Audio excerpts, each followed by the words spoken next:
Motion is the state of moving of an object. That is an object and its change of position over a period of time.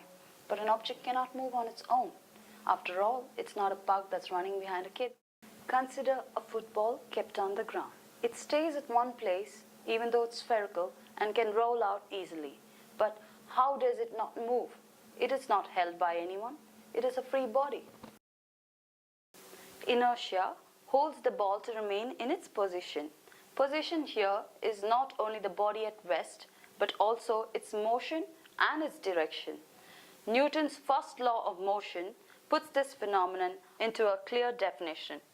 Every body continues in its state of rest or of uniform motion in a straight line unless it is compelled by an external force to change the state.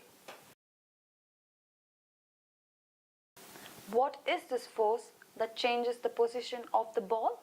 Let's take a football match. When a player kicks the ball, the kick applies a force on the ball.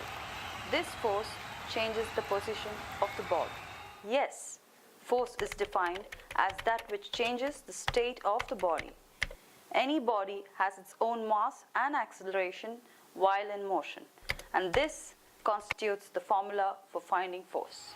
The applied force imparts motion to the body. This phenomenon is called as momentum. Momentum is defined as the ability of a body to impart motion to another body. Momentum is the product of the mass of the body and the velocity with which it is moving. After the kick, if the ball goes straight to another player, the momentum there is called linear momentum. When the ball is shot high, the ball goes in a curved path, having an angular moment. The change of momentum and the direction of a body is decided by the force acting on the body.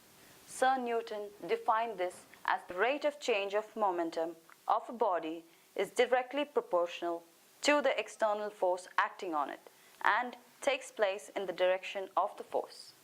It has to be applied to move the ball and to change its direction as well. When a force is applied for a short time interval, the change in the linear momentum of a body is called impulse.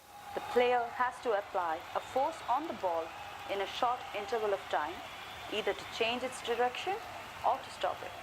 The factors that define the impulse of a player are the force he applies and the short time interval he takes to apply the force. So, the impulse is determined by multiplying the force and time interval.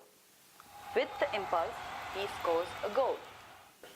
What do we do when we score a goal? Jump out of ecstasy, right?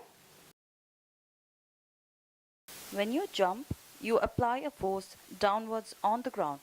This downward force exerts a thrust on you, which pushes you up and you go up. Sir Newton defines this fact as every action has an equal and opposite reaction. This action is the force he applies, and the reaction is the thrust acting on it.